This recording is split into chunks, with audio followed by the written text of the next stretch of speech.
So again, thank you everybody for coming. We're going to have an exciting time today. Can you hear my voice? Yes. Yes. Okay, so you guys can hear. Thank you. Yes. Yes. Okay. So keep your muted, you can stay muted. And again, thank you so much everyone for joining us. This is a session for young people, and we're so excited that you have joined us. What we're going to do is keep your voice muted. And what we're going to do is we're going to talk about different issues. Don't touch it. Da hosti honachu, mute argwacho, miaurutin. Mute argwacho kohala. Sorry. So this session would be a session in which we will bring Ethiopian Americans, young Ethiopian Americans or older Ethiopian Americans, and they have the same experience like you. They were born and grew up here in the US. So we will bring these guests so that they can share with you their experience with whatever question they have, whether it's about their school, whether it's about the life success or challenges that they've had, things that has helped them throughout, any question that you have, because we thought that having somebody who can relate with you, who have passed through the same path that you are passing, will help you. It will help you in your journey. So thank you so much for joining us. Again, please keep your voice muted, and hosts, please have to mute others while we're, and then after our guests, we're going to have a question session so that you can ask your questions at that time. We're going to have a great time. We're going to have other guests in the future. We realize that you guys have growing up in this country. You guys have your own challenges. You guys have things that you go through in life, and you have different questions. And sometimes we as adults, we may not be able to understand what you guys go through. That's why we are preparing sessions like this, so that you can talk with others that have passed through the path that you're going through, so that you can ask questions, and so that you know that there are lots of other young Ethiopian Americans, Eritrean Americans like you. So this would be great. Okay, so like I said, you can ask any questions, and when you want to ask your question, raise your hand, and we'll go by whoever raised their hand first. Okay, so I hope our guest is here today. So I am going to introduce her. TJ, are you here?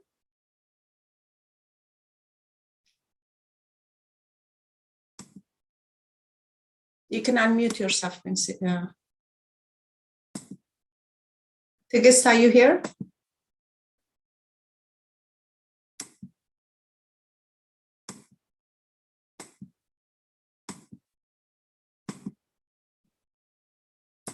Maybe she's trying to connect. Give me 1 second.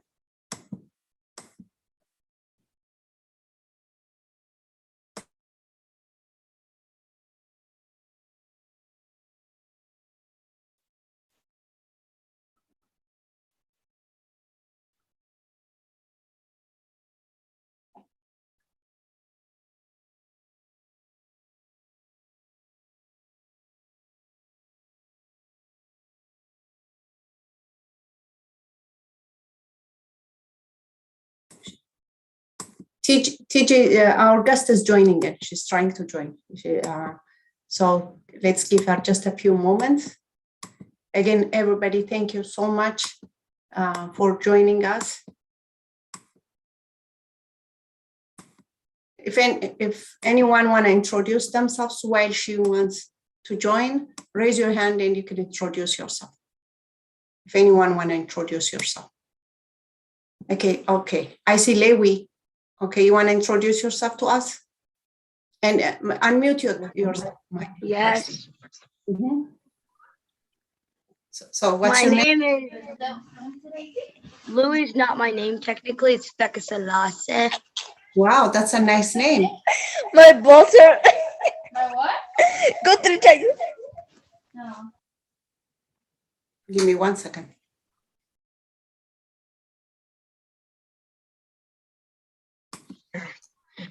So, life for me was kind of like hard and easy at the same time. What's hard and easy for you at the same time? Like the hard things I do is like the hardest tests I take at school. Mhm. I have to study for a lot for them.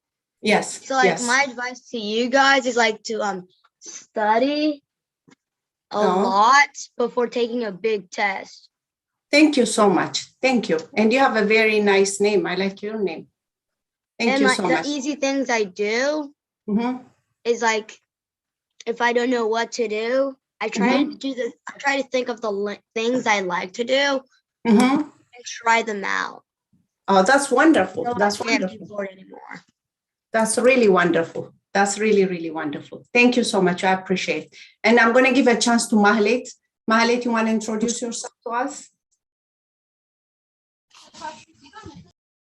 Yes. My Yes. name is Mikael. Okay. So, hi, Mikael. Thank you so much. And how old are you? I'm 7 years old. 7 years old. What grade are you, Mikael? I'm in second grade. Okay. Do you have any advice for us?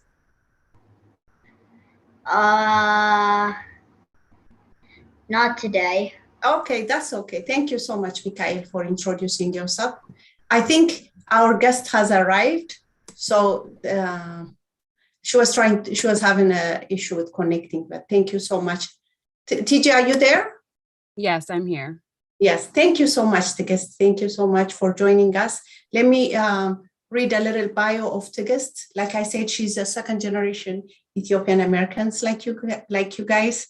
So her experience may be helpful to you. Again, I know that you are very busy, and thank you so much, Tigist, taking out of your time to come to join us and to talk to the kids. It really means a lot to us. Let me see. 1 second.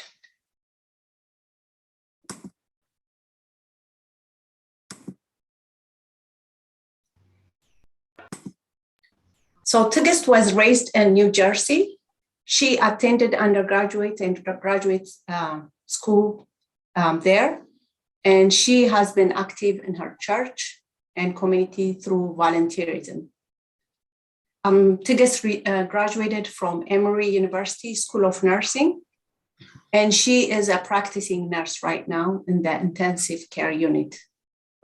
And I met Tigist through somebody that knows her, and I heard that she's somebody who's very responsible. She's passed through, not everything has been easy in her life, but that she has passed through strength and tenacity. And so I really wanted to invite her because we all go through different challenges growing up. And I want you to hear from somebody. I'm not saying that life is perfect for her either, but sharing her experience will help you, to see how you can succeed in your life path as well. Without further ado, I want to introduce Tigist again. Tigist, thank you. And in the meantime, while our presenter is presenting, everybody, please keep your voice muted. And co-host, please keep everybody muted, except the presenter. We will have time for question and answer, okay? Thank you again, Tigist. Thank you for the introduction. Good evening, everyone. It's good to see some faces. Like was mentioned, I am a New Jersey resident. I was born in New York City, raised in New Jersey with my family. And I really wanted to speak to you all about the journey that it took me to get here. like it was mentioned, it wasn't an easy journey, but I'm so glad to be here. Yes. I attended high school in New Jersey and lived in the same town growing up. They go forward. So we're not able to answer those questions for the district, but Give me 1 second. I think I don't know.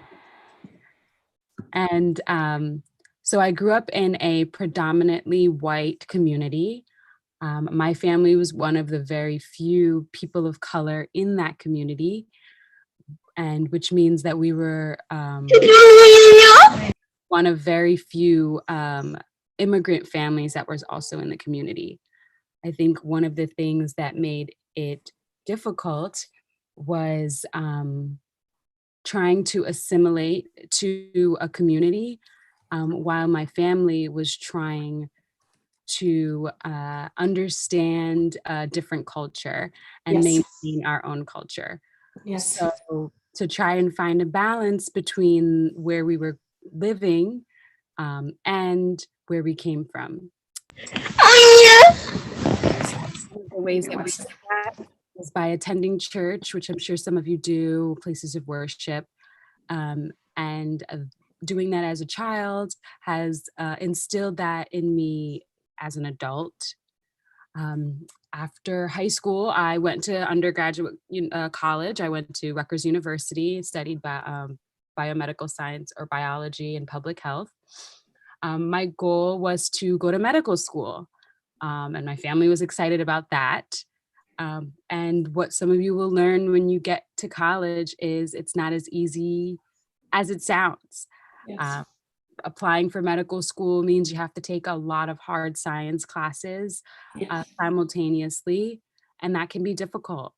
Yes. Going to college means it might be the first time you're away from home, and that also can be very difficult. Have a social life and also trying to make sure you maintain good grades. Oh, Mail the data joins the GitHub. oh, you're muted, Tigist. Bright color. So I had a difficult time trying to have fun in college, make sure I was there for my family, but also maintain good grades. So some advice I would give to you all is if you're lucky enough to know what you want to do when you grow up, to start working on that early and to not lose focus. Because if you do early on, it can be difficult to get back that focus. And because I wasn't as disciplined as I should have been in college as far as focusing on my studies, it made it difficult for me to then apply for medical school. When you do apply for medical school, you have all these prerequisites that you have to have. And you also have to have a good GPA. You also have to take a really difficult exam. And if that doesn't happen, there's alternative ways that you can go about that. So my plan was to go get my master's degree and develop my profile.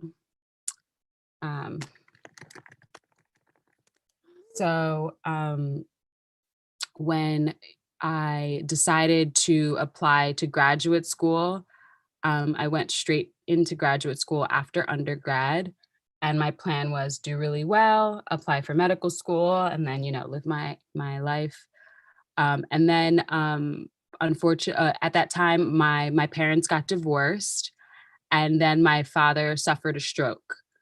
And it was a really debilitating stroke, which meant he was no longer able to work, and he was no longer able to take care of himself. So at that time, I was pursuing my graduate degree. I was in the middle of graduate school, one semester away from getting my master's, and I had to readjust my goals. I still wanted to go to medical school. I still wanted to finish my graduate degree, but I also knew how important it was for me to stay home and help my family. Like I mentioned, my parents were divorced, which meant that my father, who now was incapacitated, would have been home caring for himself. So at that time, I had to take my night classes, get my master's. And then when I wasn't in school, I was taking my dad to his doctor's appointments, being his full-time caregiver. And that might be a reality for a lot of you. I understand some people might live with just their mom or just their dad. And if something happens, the responsibility will fall on you. And that is a huge responsibility, but something that I would never, I wouldn't take back. It definitely gave me the opportunity to spend more time with my family, but it also required me to be very, very disciplined, because you're now battling or juggling two different things: a family life and also a professional life. So I took care of my dad. So that journey with my father went on for 8 years, which means that balancing I had to do for those 8 years. What else? So I finished graduate school. I went into the workforce. I had to readjust my goals. Medical school was no longer going to happen. I had a really difficult time trying to study for that exam and apply and work and care for my father. So I had to readjust, and I decided to go into nursing. But that was years later. I just got my nursing degree a couple of years ago, which means that from the time I graduated undergrad to when I started working, there was a huge, huge gap. But that's okay. You know, you have to, if there's a goal that you really want, go for it. And it's going to take a really, really long time, but it's all about the journey that you take to get there, right? You have to appreciate every day that throughout that journey. You know, I don't take for granted the time that I got to spend with my family, with my friends, that I got to develop my community, that I got to be involved in my church through those times. I don't think I should. I think I should answer questions now, maybe. Wow, I'm just for the Tigist. I'm really, really happy that you are our guest today. I'm really happy. I know Zion has told me some things about you, but I'm so happy that you are our guest today, because this is exactly what we want our kids to see, that life is not always smooth.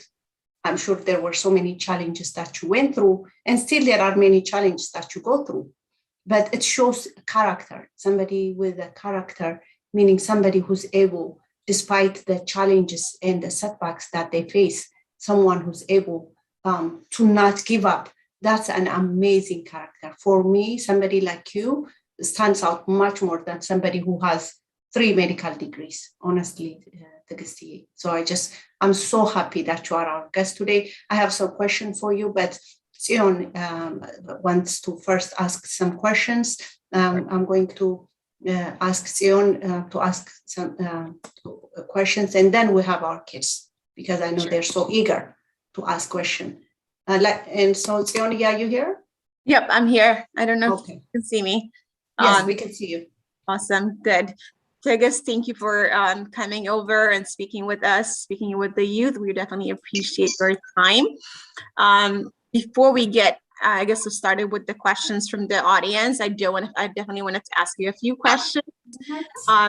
So if you say like focusing, I've heard focus, I've heard discipline, I heard knowing what you want to do in life early on, so that way you can focus, you can discipline and make that a habit.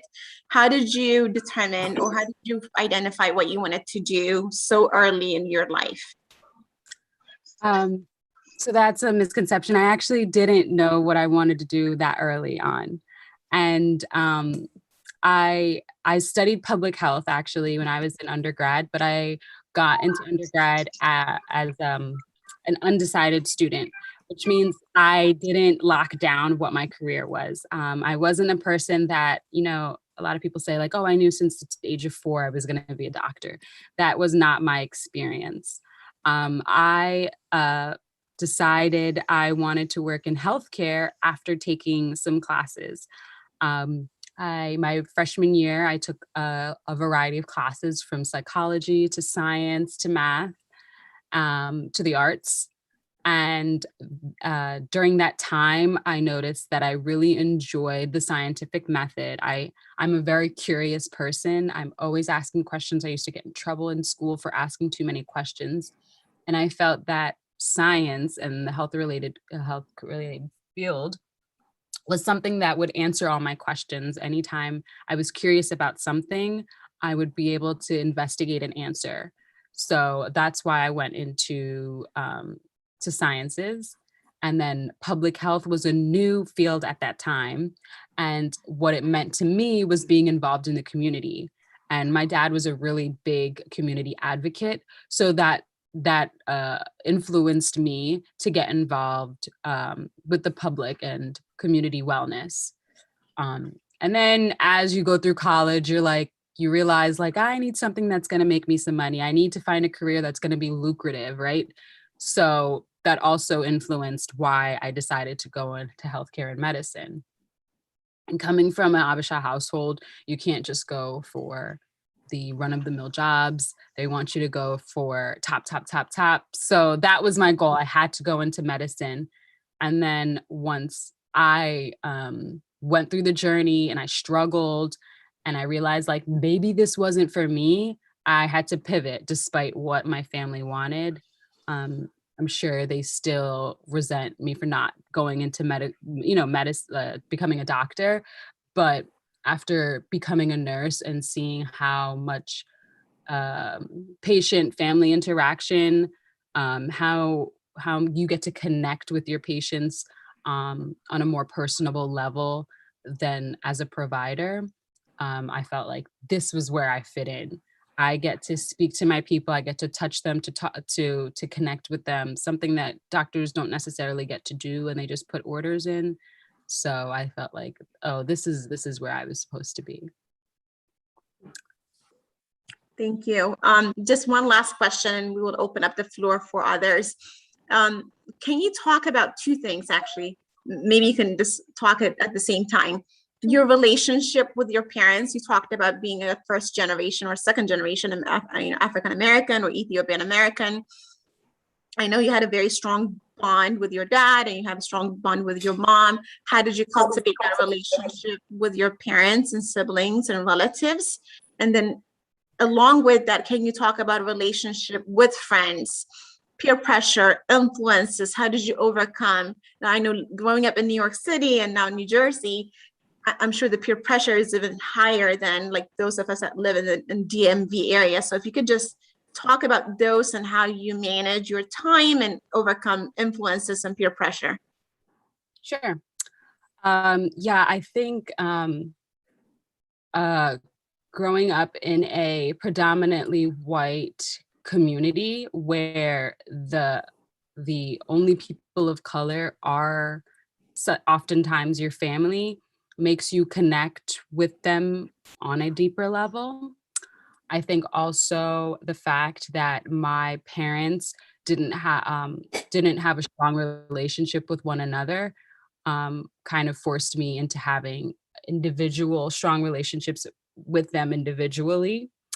And what that means is like when I was in high school, my father and I went to church together every single Sunday. So that was our time together. And we went to church in New York City. So, and I live in New Jersey. So that's an hour drive to church every day,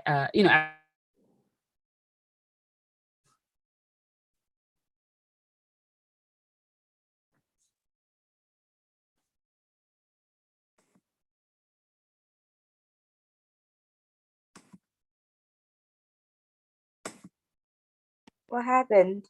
I think I you. can't hear her. She logged out. Hello? Hold on. She'll be back. She'll be back. Because I think your connection has an issue. Yep, she's coming back, Hamri. Ish.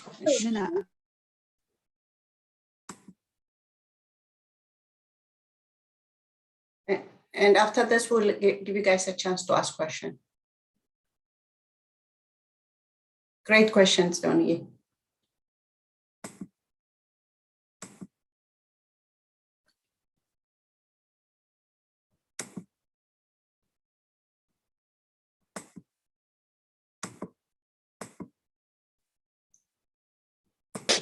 Hello, sorry, my Oh, no computer just. problem.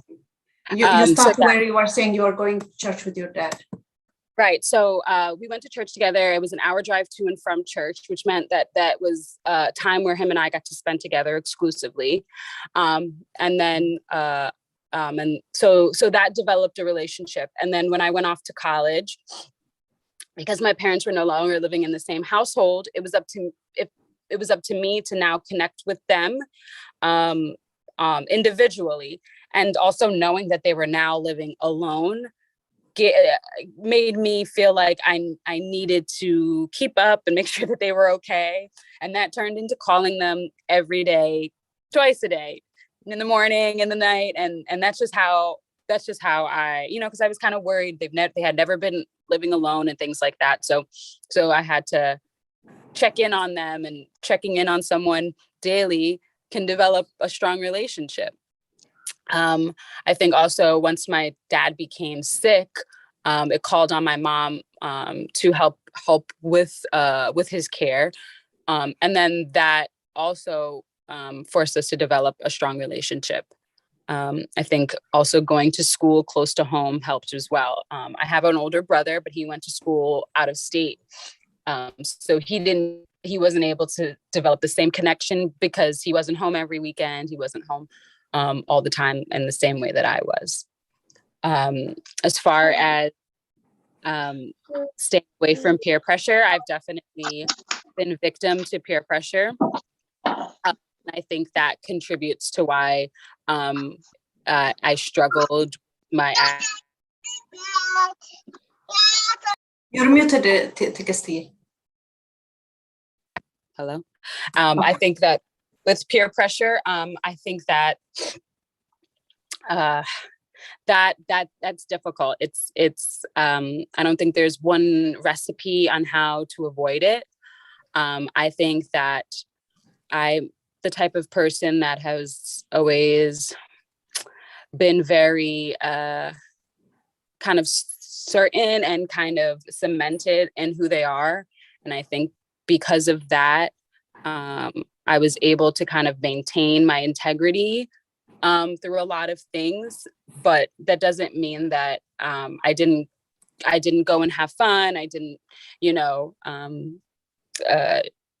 be with friends. I did. And I think by doing that and seeing sometimes the detriment, seeing that like, okay, well, if you go to this party, you're not going to do well in class, and then having to deal with that consequence. It was kind of like a trial and error. Like, okay, I that didn't work for me. Like, I'm going to have to not do that next time. So sometimes you have to go through it, and you have to fail, and you have to get that C in that class and be like, well, that was a bad decision. I'm going to have to change things if I want to keep going on. So one thing about my relationship with my dad is he's like, with me at least, he was very supportive and very understanding. And I think that made it really easy for me to make mistakes and learn from them, because I wasn't ever scared to tell him. And he was a very academic and like tough guy, to everyone else. But to me, I think he was very understanding. So like, if I got a bad grade and I was like hysterical about it, I could call him and know that he wouldn't be upset as much as he would be encouraging and supportive. And I think having someone that's going to let you make mistakes and tell you that it's okay, also can help you move through those mistakes and not dwell on them too much. Yeah. I hope that answers. Yes. So before we go, let me ask one more question, and then we can go to our participants. What advice do you have for parents? Because I think we will have parents here listening as well. I know you have many, but what would stand out? I'm not a parent myself, so I'm going to be cautious in my advice. I think that as a child, like for me, what I would have liked of my parents, yes, is I think I think a lot of our parents came to this country under certain circumstances, and their goal is to make sure that they raise us under a different set of circumstances and that we have all these opportunities and we become the best in everything that we do, which is understandable. Who wouldn't want that? But I think sometimes if we're too hyper-focused on being the best, it can put a lot of pressure on our children. And that doesn't always manifest into success. Like, being harder on your kids doesn't necessarily mean that they're going to be more successful. I think we need to give our kids the opportunity to make mistakes and the opportunity to explore what their interests are. And sometimes that looks different than like doctors and engineers and things like that. I know, so my brother is in education. And when he told my parents that he wanted to become a teacher, they weren't thrilled. They were like, what? You're not going to make a lot of money and stuff like that. And, they're really happy with the life that he's made for himself now, but that definitely affected him emotionally because he always felt like he wasn't enough and he didn't do enough or he didn't achieve enough. And that, I think, may have affected his relationship with his parents, because if the people that are supposed to be rooting for you, if you think that they don't think you're doing a good job, then maybe you don't tell them about a lot of stuff. Maybe you don't tell them about the good things or the bad things. Maybe you keep things to yourself, because why tell someone if they're not going to cheer you on? And parents don't want to lose that relationship with their kids. They want to become closer, not further apart. So I would suggest that, just be mindful of how you encourage your kids. Sometimes like leading with an iron fist doesn't work. It kind of shuts us down, Makes sense. That's great answer, TG. Okay, Eldo, you first. You can unmute yourself, Eldana, and ask your question. Who is the most person that was sticking on your side through your tough times? I'm lucky. Like, I have a community. When I was going to church consistently with my father, it was an Ethiopian Orthodox church, and I developed a strong group of girlfriends.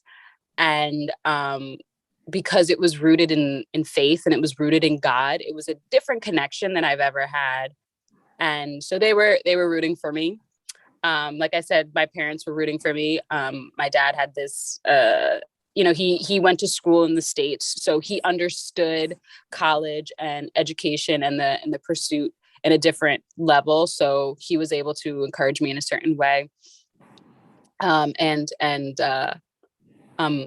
think also I had to have a little bit of that in myself too. I had to be the one to tell myself, like, all right, you're going to do this, because sometimes you're your own biggest critic, but that also means you can be your biggest cheerleader too. You have to have faith in yourself that it will work out. And I think spirituality and it helps with that as well. Thank you. Thank you. Thank you. Yeah, you next. You can unmute yourself. What was the hardest challenge you had to grow through? The hardest challenge I had to go through. So I think trying to, it's difficult to keep doing what you want to do and keep going forward when you're different from everyone else. Being a woman of color also might mean you're the only person that looks like you in the room. And I think that could be a very difficult challenge. Growing up in a white town, being one of the only Black kids in my class was challenging. And I think being a second generation is also challenging. So I think just being different was one of the biggest challenges, but doesn't have to mean that it sets you back from anything. Thank you. Helen, you're next.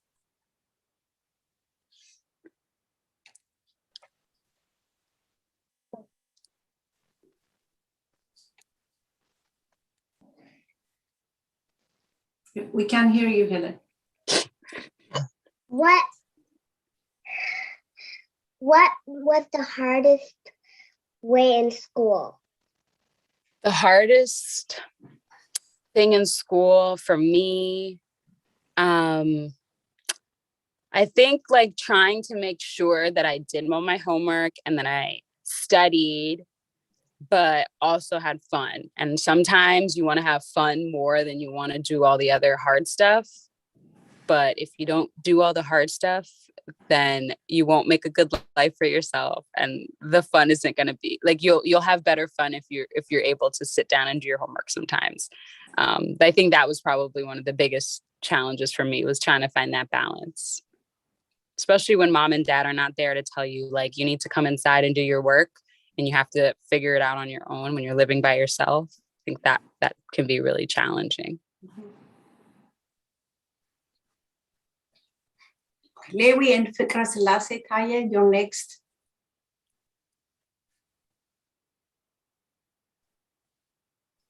You can unmute yourself. Lewi and Fikra Selassie Taye.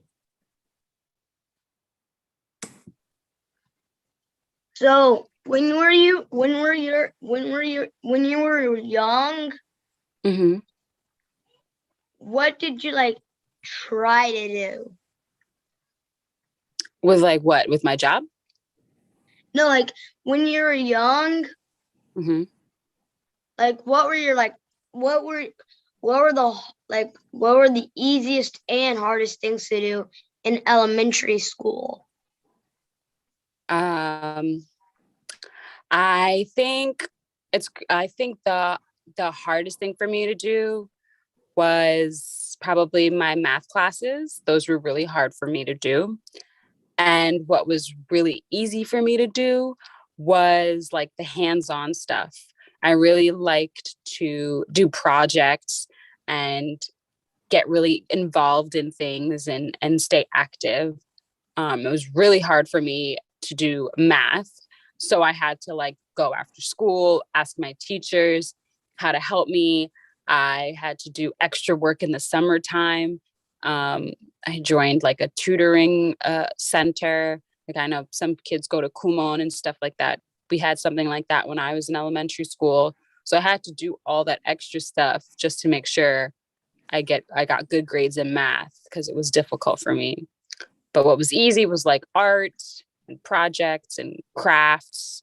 Those were always easy for me.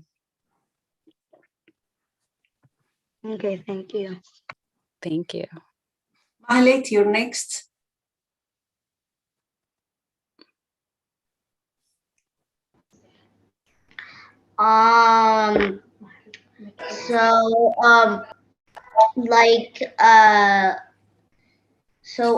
When you were young, what did you like to do? When I was young, I really liked to play sports. I have an older brother, and he used to teach me all of the sports. I used to run outside and be active all the time.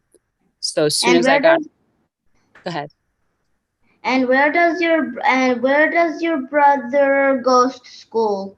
Where does he learn? Your brother. My brother was learning in DC, like a lot of you all, and now he lives there too. So he was. Oh, thank you. Thank you. Thank you. Naomi and Aaron, you're next. Okay, so me and my brother have a question. My Sure. question is, what advice would you give to people that would want to be a nurse? Oh, great. I love future nurses. If you want to be a nurse, I say do it. Go to school and make sure you do well in your science classes, and start early. I went back to school. I got my bachelor's degree, and then I had to go get a second bachelor's degree to become a nurse, because I didn't know that I wanted to do it early on. But if you know you want to do it right away. There's so many different kinds of nurses you can be a nurse for old people in school, like some nurses. You can be nurse on a a helicopter, like with an EMS or in the Army. There's so many different kinds of places that nurses work. So I say, if you want to do it, start early. Go for it. Thank you. And Aaron, what's your question? My question is, people like try to stop what you want. Say it louder. Can you say it louder? Yeah. Did people try to stop you? Aaron, yeah, we can't hear Did your people voice. try to stop me? Is that Oh, okay. Yeah. I think, I don't know that people tried to stop me, but maybe they just didn't help me. And sometimes if that happens, you just have to find new people. Not everyone's going to be in your corner, and not everyone's going to be helpful. And sometimes that's even, I've definitely had to change my group of friends as I got older. And even now, my relationship with my friends have changed. I've had some of the same friends since I was like 5 years old. But the way that we hang out is a lot different now than it was even last year, even 2 years. You have to change the way that you act around people or that you interact with people so that it best fits you. You can't, like, maybe last year, if I had a lot of time, I could give you all my time as my friend. But if this year I don't have a lot of time, then I have to change and not give you all my time. You have to mold your friendships so that they work for you. I love your answers, TG. Thank you. Thank you. It's you next. It's you next.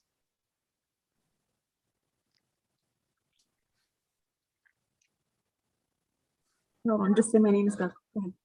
So my question is, so when you was going each steps in a grade, was somebody guiding you through those steps? Great question. I think I have an older brother, so I was able to look up to him. My dad, like I said, went to school in the United States, so he was able to kind of guide me. And then because I lived in a like a complex community where I had a lot of neighbors, a lot of us were in similar grades, so we kind of guided each other. Right? We asked each other, did you have that teacher last year? Or what did you think about that class? And that's kind of how we got through those steps. Thank you. Amron at next.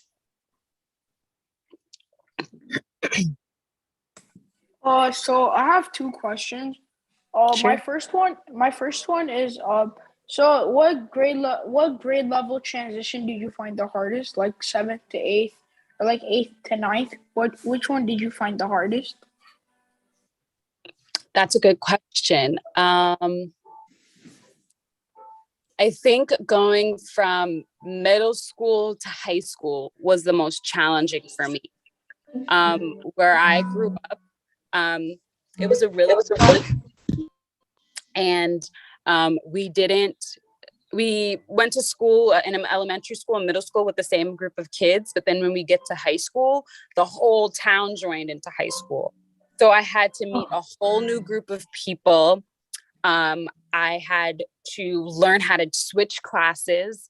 And then I had to understand that pretty much when you walk into high school, guys, you have to start developing or building your package that's gonna help you apply for college. And I don't think people realize that, but it's like freshman year, the things that you're doing, like, which means the clubs that you join, the sports that you participate in, after school activities that you are involved in, all those things, you're not just doing them for fun. All those things are helping you build a packet, a profile for when you go to college. So I think that transition from middle school, where you're just going class to class and, just making sure you get good grades, to high school, where every little thing that you do can make you a better candidate for college or not a strong candidate. I think that was really difficult for me. Okay. And thank you. And my other question is, have you ever went through racial discrimination? Yes. Yes. Like I said, I grew up in a mostly white town. That was something that happened all the time, especially because I was not just a Black student, but I was an Ethiopian American student too. So it wasn't enough that I looked different from anybody else, but my name was also different. The food that I was eating was different. My holidays were different. So I definitely faced discrimination. Luckily, in the town that I grew up in, they had this community group called Black Achievers, where all the Black students in the surrounding towns got together, and we kind of like tried to stay connected and tried to help each other out. And it was less likely that we would be discriminated against when we were together. But I definitely have faced discrimination, and that's something that you all will face for the rest of your lives, unfortunately. But you just have to learn how to deal with it safely. Don't always engage. Not everything is worth a conversation. But yeah, good questions. Okay. Thank you. Thank you. Yerosan, next it's you. Who's your role model? Ooh, that's a good one. Who's my role model? I guess that's tough. I don't know that I have like one specific role model. I think my goal is to just be the best at whatever I can do, and have you'll learn that when you get older, the people that you think that are perfect that also have their flaws. And I think your role model should be to be the best version of yourself, because you can always look up to certain people, but their formula might not work for you. And people that were my role model before, I realized like there's one things or two things or a couple things that they did that I could have done differently or I would have done differently. Thank you. Thank you. Salam. You can unmute Salam.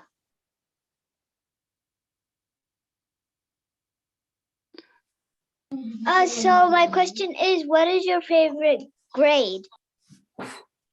Ooh, my favorite grade. I think my favorite grade was probably 5th grade, maybe, where you still get to have fun. We started to get a lot of responsibilities. In 5th grade, we were walking to and from school by ourselves. We were crossing guards. We were in charge of the school store. So I think that was like the first time that I got to have responsibility and learn like different jobs and tasks, and somebody gave me the opportunity to be in charge of something. So I think that was probably my best time. Okay, my other question is, what is your favorite color? Yellow is my favorite color. Okay. I have a question, her sister. Okay, sure. By the way, I'm in 5th grade too, but my question is, when you were little, what did you want to be? When I was little, I really liked to draw, and I really liked to make things with my hands. So I wanted to be an architect. I wanted to build buildings, and be an engineer, kind of. Oh, but do you still want to be an engineer, or do you want to stay as a nurse? Oh, I love nursing. Maybe I can do both, but I love nursing. Okay. You kids have some great questions, but Yeah. it's like back to back. Okay, that should be the last one. Go ahead. Go ahead. Do you know how to speak Amharic? Oh, good question. Oh boy. So I'm not fluent in Amharic. No, one of the good things about when I went to church in high school was that was part of our church. That was one of the reasons I was going, because we were having Sunday school classes where they were teaching us about Orthodox culture, our religion.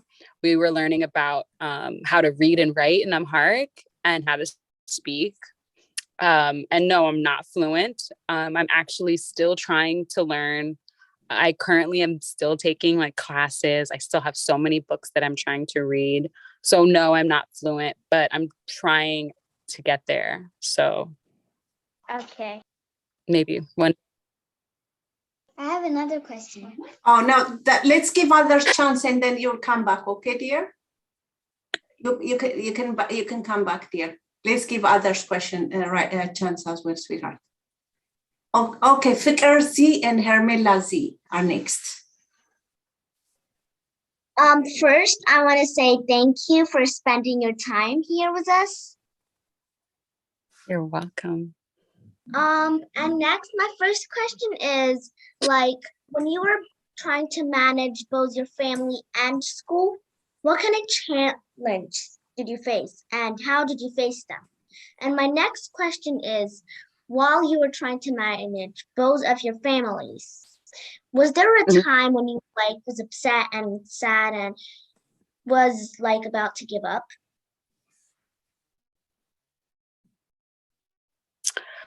Great question. I think the most difficult thing about managing my family and my personal life was realizing that I was like very young. I was in my 20s, and at that time, like you think about having a social life, you want to hang out with friends, you might want to date, you might want to think about getting married. And it's hard when all your friends are doing all that stuff. They're celebrating birthdays and that's not your reality. You have to think about like I can't hang out that weekend because I have to feed my dad and like book doctor's appointments or stuff. Also didn't want to be too focused on my family where I was missing out on my life. And I think that they didn't want me to either. My parents were both like big advocates of like making sure that I didn't miss out on my own life, that I wasn't just a caregiver, that I was also a 20-year-old woman. So I think that was really challenging because sometimes when you do decide like, okay, like even if they give you permission, okay, I'm going to go hang out with friends tonight and not help the family, you feel guilty. You're like, oh no, like what could be happening? What could be going on? How could I help? So you feel guilty and you do feel sad. Like when I had to go to nursing school, I moved out of New Jersey, which means I had to leave my dad and my mom alone. They had to take care of themselves and I had to go away from far. I was in Georgia and in nursing school. And that was really hard. It made me really sad being far from my parents, especially since for the past 8 years when we were taking care of my dad, we spent so much time together. And then all of a sudden I moved and that was so hard for me. That made me sad. Sometimes I wanted to give up and just move back home and finish school here. But I knew it was a short sacrifice, that all I had to do, I could come and visit, I could speak to them on the phone. And when it was over, it was over. Thank you. Thank you so much. Great question. Okay, next, Jonathan.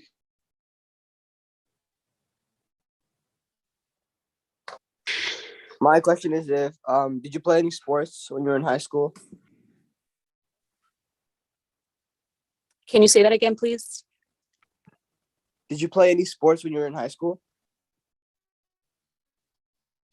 Did you play any sport when you were in high school? Oh, okay. I ran track when I was in high school. And I played soccer for like my freshman year.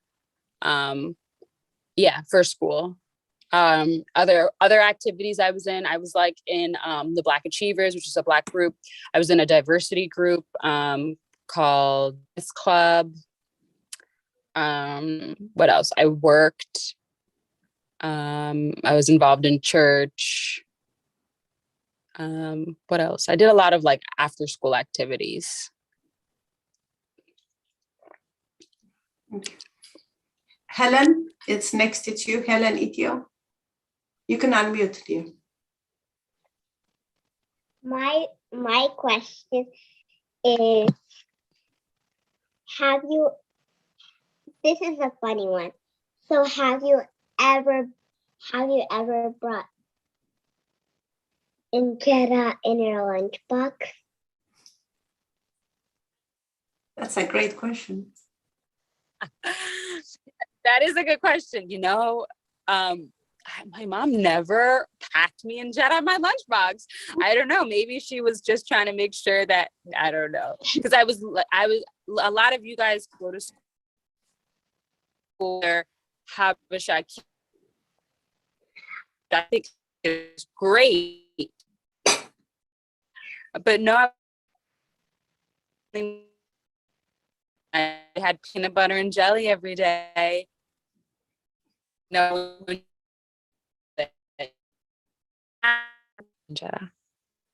Always getting messed up. Thank you.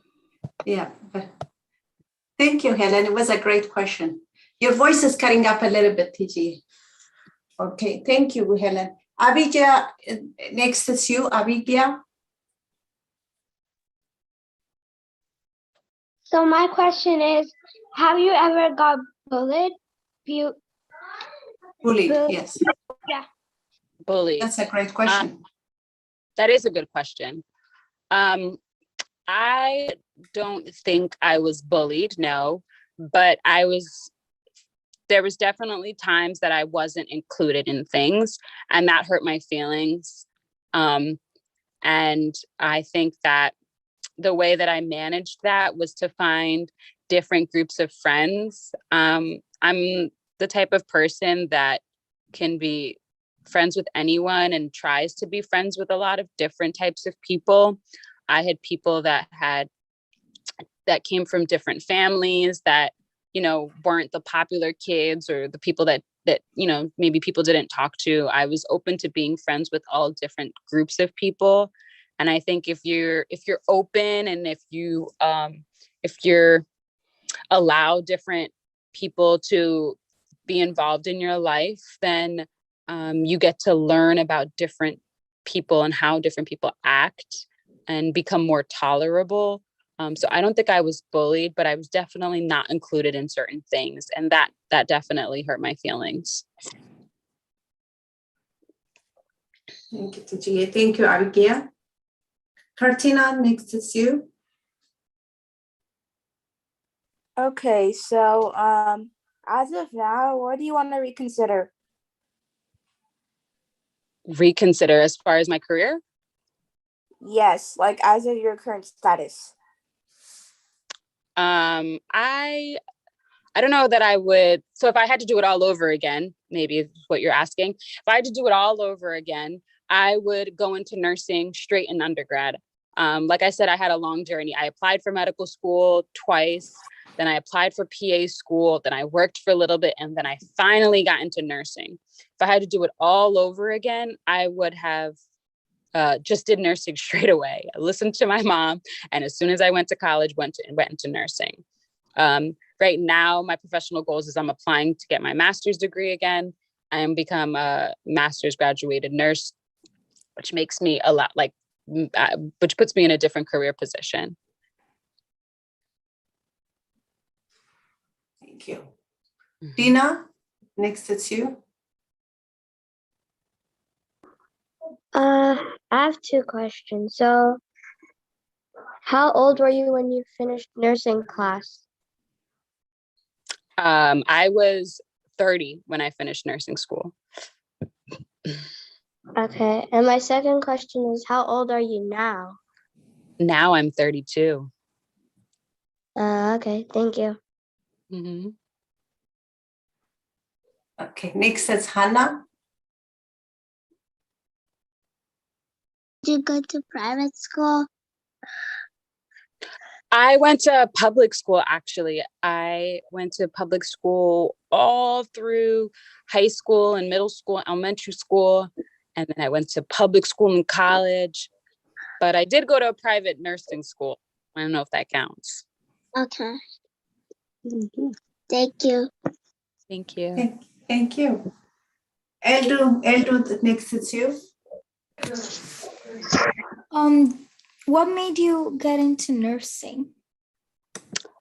I really like helping people and talking to people and communicating, and I'm a people person, and that's really a lot of what nursing is. Like, yes, we do all that other gross stuff and medical stuff, but a lot of what nursing is advocating for your patients, making sure that you're the voice for someone else that can't speak up. And I think that I have a very strong personality and have a lot of convictions. And I think that trait of mine, as well as the fact that I enjoy helping people, puts me in the perfect position to become a nurse. I get to speak up for people, which I'm very good at doing, and I also get to take care of them, to nurture them. So that's why. Okay, and my second question is, did you have anyone to rely on, like if you needed help, or like someone that's been next to you while your difficult times? Yeah, I've had a lot of people. I'm really close with my parents, and they were there through my difficult times. But sometimes I know your parents aren't that easy to talk to. Like, there's certain things that you won't tell your parents that you'll tell your friends. And I think I had a good, strong friend group too. Some of my friends I've been friends with since I was like 3 years old.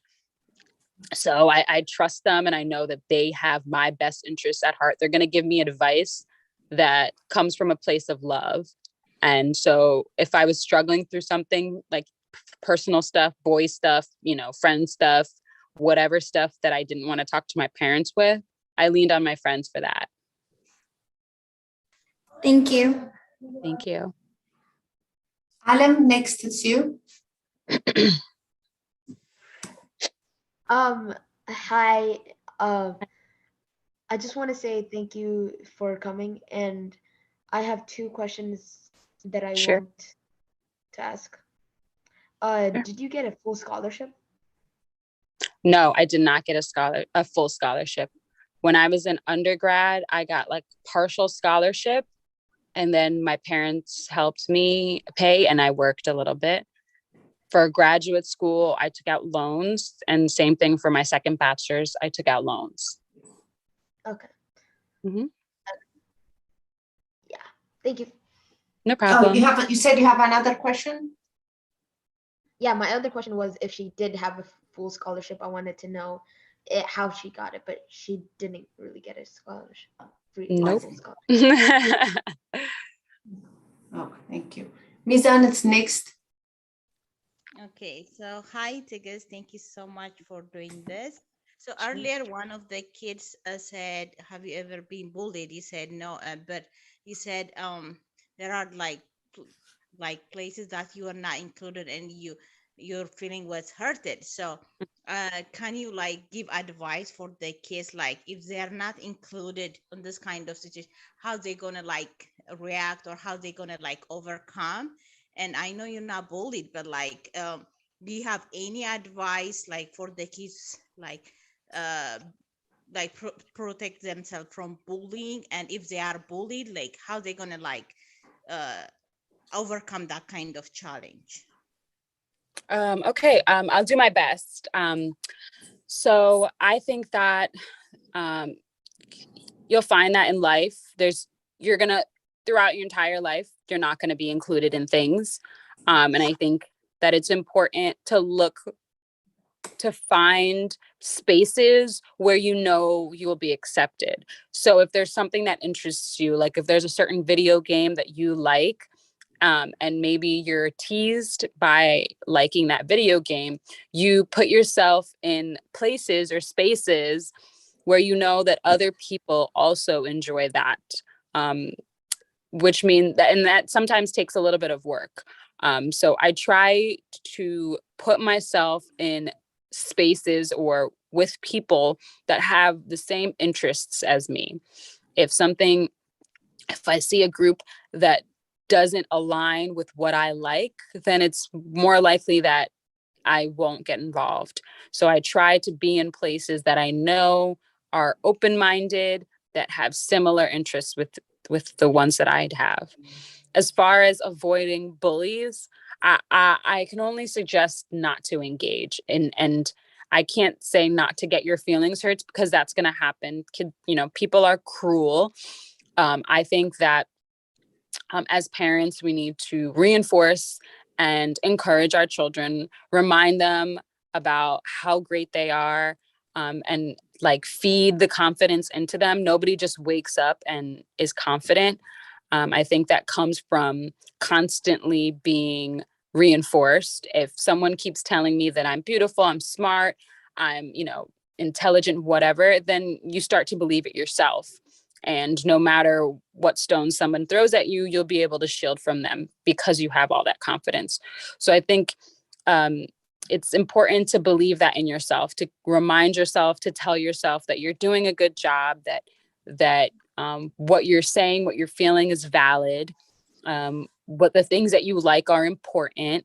I think we have to keep reminding ourselves those things. And I still have to do that today. There's definitely times where I feel depressed. I get really hard on myself. I think with social media, and you watch people on social media and you see this life that they're living, it's easy to kind of get depressed and feel like you're not doing what you need to be doing. So you have to just constantly, has like a mantra, tell yourself you're doing great no matter what anyone else believes or says, because it's your journey, it's your life. God planned your story already, so no one else is going to come and rewrite that for you. You have to understand that. Yeah. Thank you so You- much. Thank you. Tigist, you're very honest and in touch with yourself. Maybe I really recommend in the future, maybe you give, some empowering and message to kids, because it could reach lots of kids. Because Thank you. Yeah. So Hannah, next it's you.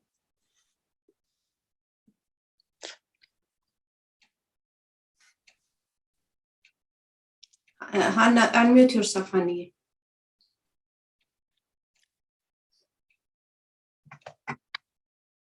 How can I choose good friend? Say that again. How can I choose good friend? How could you choose good friends? You have to choose people that are honest, that don't break the rules, that treat you nicely. You got to have friends that take care of you. Don't choose friends that put you in positions to get you in trouble. Okay, thank you. You're welcome. Great question, Hannah. So we're gonna finish in 15 minutes. Sion, you have I see your hand.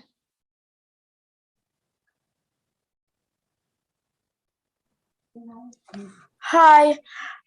How hard was it for you? I mean, what's your favorite sport you liked to play in 4th grade? That's easy. Soccer. Soccer was my favorite sport. Isn't that everyone's favorite sport? You get to run, you get to fall, you get to challenge people. And also, as Habesha kids, you get to play with your families, soccer with your families. That's always fun. That and probably volleyball. I think those are the two Habesha sports, right? Those were my two. And I have two questions for you, TG. Sure. One is, I'm sure here growing up, like you are saying, you are Black at the same time, Ethiopian.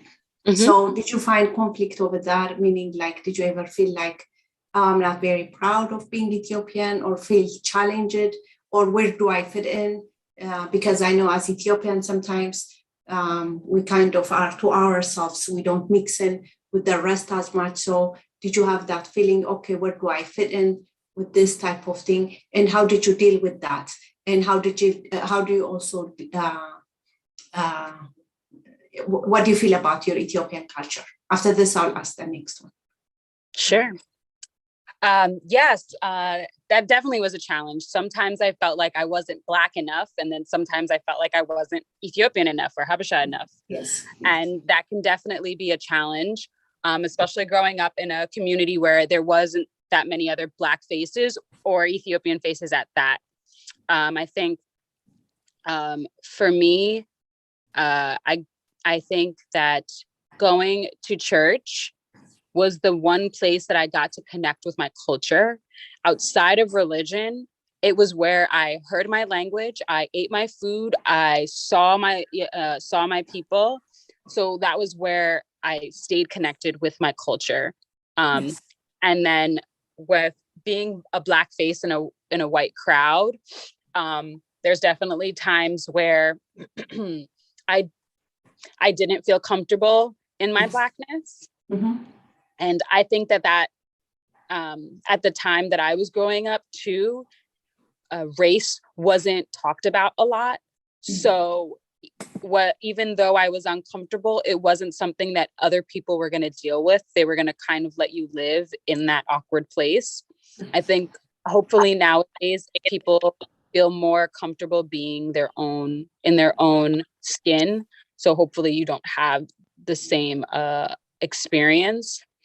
But like I said, trying to find other people that have commonalities with you. So what that meant for me was, even though I was one of the very few Black faces in my school, I tried to connect with other people of color. So I had a lot of friends that were Korean, that were Hispanic, that were Indian, because even though they weren't Black, they understood what it meant to come from an immigrant, and to have Makes immigrant sense. parents, yes, to have a different culture, to have a different race. So that was one thing.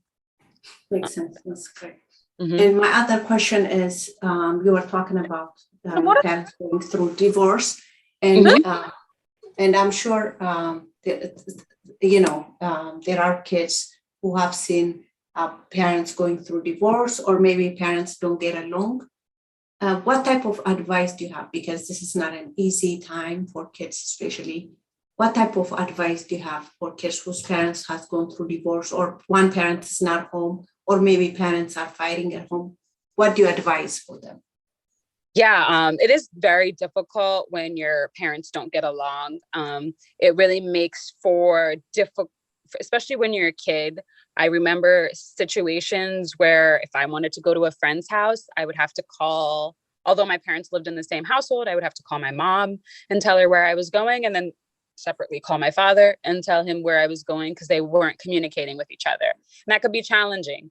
I think also, like, if I had a school event in high school or whatever that I needed for them to attend, both of them I had an event that I needed both of them to attend, that could also create conflict. They wouldn't do it, or they would drive separately, or whatever the case may be.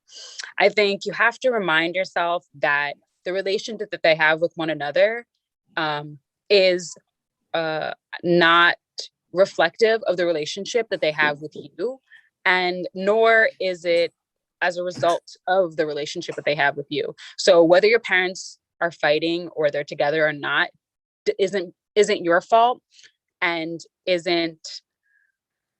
doesn't mean that they are going to fight or have a bad relationship with you as their child. So if you remember that, you can maintain your relationship with them. And like, even though my parents didn't communicate with one another, I didn't hate my dad for not liking my mom, and I didn't hate my mom for not liking my dad. I had to look at them separately. Like, you're my mom, and I have my relationship with you outside of who you are with him. And the same thing goes for my father. And having those separate relationships with either of them allowed me not to get involved in the relationship that they had with one another, but also was able to, eventually we were able to come to common ground, which is a blessing in itself. But that was only because I had a separate one with one and a separate one with another. So they were able to confide in me when they needed to communicate with one another. Well, that's great, TG. You're a very strong kid when you are growing up. And my other question is, this would be my last question. There are some kids who go through different things, and some kids naturally don't talk about it. They hold it inside. They might not talk to anyone, but they may be going through something. What do you advise them when they go through something that they have not shared with anyone, or something it's hard for them that they're going through? What do you advise them? I see that's difficult. I think that there are definitely struggles that we all go through that no one knows about. And I just want to let you all know that it doesn't have to be that way. You don't have to go through things by yourself, and nor should you. Sometimes people like to deal with their problems on their own, but you don't have to. And if you can't find anyone in your house that can help you go through a struggle, maybe look for someone at school or a neighbor or someone, because our kids nowadays get really sad, and sometimes it affects their mental health, and that's a scary thing. So I think also finding your spirituality and your faith, sometimes having a connection with something that's bigger than you, can allow you to give your problems to that person or to that power. And that's something that you can do on your own. Like if you're the type of person that likes to deal with your issues by yourself, and you have a struggle that you're going with, giving that struggle to God can kind of lift the weight off your shoulders. And, he's going to provide you with guidance that is unwavering, that's non-judgmental, and that's full of love. So that might be the best person or, being to give your problems to. Makes sense. That's a great answer, TG. Amina, I see your hand. I have 2 questions. My first question is, if you could choose any other career, what would it be? Ooh, like if money didn't matter or anything like that, I don't know. Maybe like an actress or something where I get to create and like, create a story or create a picture, create some type of something that people get to enjoy. If I had to choose a career that would like make me like, if I had to, wipe it all away and choose a career that would make me a lot of money, I would think maybe pharmacy. But to be honest, I feel like the career that I am in now is kind of like built for me. It was like molded for me. It fits into who I am. Okay, thank you. My second question was, did you want to go to medical school, or did your mom push you into it, or?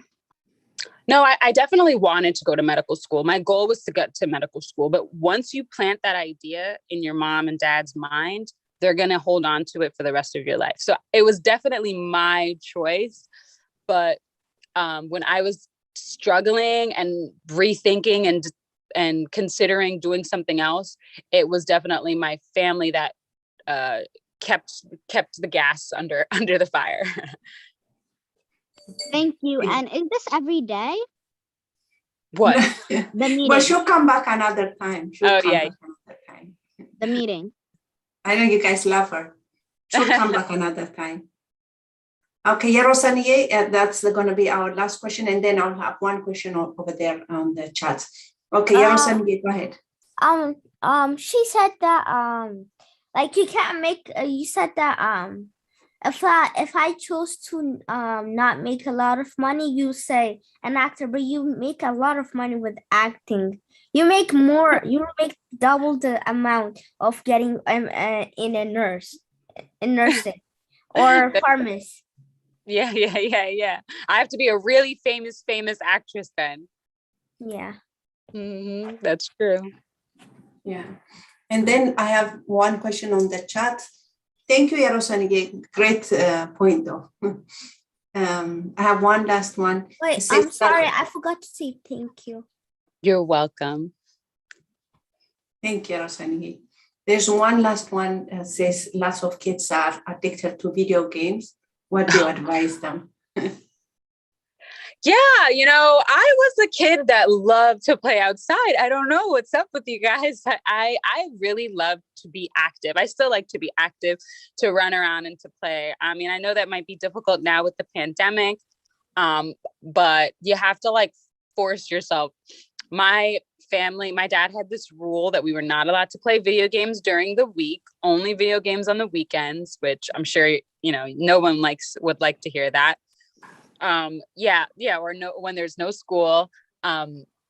So when that was the case, like, and I also grew up, there was no internet when I was a little kid. It came up when I got a little bit older. So we were kind of forced to play outside. And like, because I played so many sports and I enjoyed being outside as a kid, I still am very active today. Like I still play outside now. I go hiking all the time. I do yoga, I run. So I say go outside, enjoy the air. You know what I mean? You never know when we'll be locked in the house and not be able to leave the house again. So take advantage of your time outdoors. Yes, yes. Yeah, so I think I know you guys want to ask more questions, but in view of time, we're going to stop. I know you guys love Tigist so much. Maybe she may come back another day and have answer our questions as well. This is not going to be every day, but we will have different guests, maybe once a week or once in 2 weeks. And thank you so much, Tigist. I appreciate you so much. I can see not only you are successful in your career, but you have worked on yourself and you're really authentic and you're very in touch with your path, with who you are. Obviously, the kids love you so much. So we really appreciate. So if you want to say one last thing, I'll give it to you. Thank you so much for inviting me. I definitely enjoyed sharing my story. I hope it inspired you to make mistakes, but not sweat it. Keep it moving because it will work out for you. I hope you guys learned. I hope you guys, become successful, and I know you will. You're very, very engaged and very inquisitive, just like I was. So I really enjoyed that. This was a great time. I thank you for all the great questions. I had a good time. Thank you, TG. You guys can unmute and say thank you, and then we'll leave. Thank you. Thank you. Thank you. Bye. Thank Thank you. you. Thank you. Thank you. Thank you. Thank you. Thank you, everyone. Thank you.